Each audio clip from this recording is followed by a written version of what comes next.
मेरे पास एक सवाल आया कि सागर भाई आजकल जो एसएसडीज आ रही हैं उनका यार साइज तो बहुत छोटा छोटा है, इतनी इतनी आ रही हैं लेकिन उनका जो कैपेसिटी है वो बहुत ज्यादा बढ़ रही है। मतलब मैंने देखा कि इतनी बड़ी एक एसएसडी है वो भाई 4 टेराबाइट की है, इतनी सी।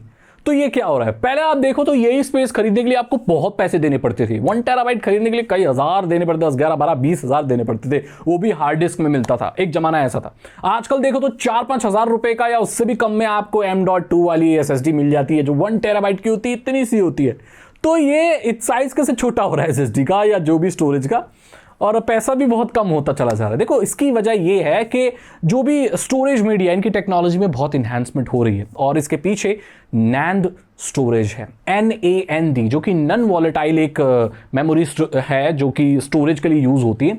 इसमें क्या होता है कि नॉन वॉलेटाइल मतलब जैसे ही पावर जाती है तो वो अपना डेटा लूज नहीं करती है। इसको नॉर्मली पेन ड्राइव्स वगैरह इन सब में इस्तेमाल किया जाता है। इसके अंदर जो नैंड मेमोरी होती है वो बहुत छोटे छोटे नैंड सेल से बनी हुई होती है। अब यहां पर कि जो नैंड सेल होते हैं उसमें चाहे तो एक बिट एक नैंड सेल में स्टोर किया जा सकता है, जिससे कि आपको कैपेसिटी बहुत कम मिलेगी। जैसे पहले एसएसडी आया करती थी, आपको मालूम होगा कि 1 GB 2 GB की आया करती थी, लेकिन आजकल टेराबाइट्स में आ रही है। तो यहां पर साइज तो एसएसडीज का वही है। तो यहां पर हो ये रहा है कि जो एक नैंड सेल होता है उसमें बहुत सारे बिट स्टोर किए जाते हैं और अलग अलग टेक्नोलॉजी यूज की जाती है, इनके कंट्रोलर भी अलग होते हैं। तो यहां पर क्या होता है कि जो सेल्स हैं उनके जो काउंटिंग है, उनके जो नंबर्स हैं वो सेम ही रहते हैं, लेकिन पर सेल के हिसाब से जो बिट्स इसमें या जो भी इंफॉर्मेशन सेव की जाती है वो बढ़ जाती है।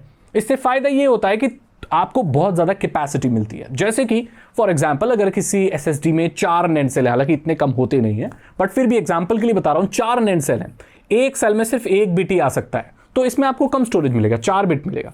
लेकिन अगर एक ही सेल में अगर 40 आ सके, 400 आ सके, तो आपको ओवरऑल बहुत ज्यादा स्टोरेज मिलेगा।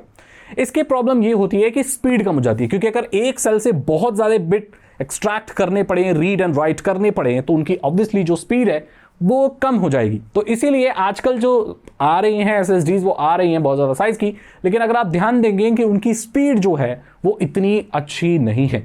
इस चीज का भी उन्होंने उपाय निकाल लिया है, कंट्रोलर अच्छे कर दिए हैं, और कैशे या कैश आप कह सकते हो, ये भी एक सॉल्यूशन है जो कि इनकी स्पीड को बरकरार रखता है, ये करते हुए भी कि पर सेल ज्यादा बिट स्टोर करने पड़ रहे हैं। और यही वजह है कि आजकल बहुत छोटे उसमें भी आपको बहुत ज्यादा कैपेसिटी की एसएसडीज मिल रही हैं। सब कैशिंग का कमाल है, सब ऑप्टिमाइजेशन का कमाल है और सारे नए कंट्रोलरों का कमाल है। अब आपको बहुत ही जल्दी और सस्ती एसएसडी भी देखने को मिलेंगी। ग्लोबल चिप शॉर्टेज खत्म होता दिख रहा है, हो भी गया है लगभग। एसएसडी के प्राइसेस तो वैसे भी मार्केट में बहुत कम हो ही गए हैं, और अब हार्ड डिस्क को कोई इस्तेमाल करना पसंद ही नहीं करता, क्योंकि वो मूविंग पार्ट्स होते हैं उसमें, और वो थोड़ा सा भी वाइब्रेशन हो, अगर पटक जाए, गिर जाए, और इतनी वो ज़्यादा लाइफ स्पैन उसका होता भी नहीं है। हालांकि बहुत लोग इसमें मेरे को बोलेंगे, काउंटर क्वेश्चन करेंगे, सागर भाई 20 साल हो गए हमारी हार्ड डिस्क तो खराब नहीं हुई। मेरे पास भी रखी है बहुत पुरानी, खराब नहीं हुई। बट ऐसा जरूरी नहीं कि आपकी चल रही है तो सबकी चले, इसलिए एसएसडी ही ज़्यादा आजकल चलती हैं। और ये क्यों ज़्यादा स्टोरेज के साथ आ रही हैं, कैसे क्या क्या हो रहा है, मैंने आपको बता दिया। अगर आपको ये वीडियो अच्छी लगी तो लाइक करें, अपने दोस्तों के साथ शेयर करें। आपके दिमाग में और कोई भी टेक्नोलॉजी से रिलेटेड सवाल है तो आप पूछ सकते हैं, मैं उसका जवाब दूंगा ऐसी वीडियो बनाकर। आपको वीडियो अच्छी लगी तो लाइक करें, अपने दोस्तों के साथ शेयर करें। साइबर सिक्योरिटी और इथिकल हैकिंग में इंटरेस्ट है तो डिस्क्रिप्शन चेक करें, 299 रुपीज़ के 3 इथिकल हैकिंग कोर्सेज हैं।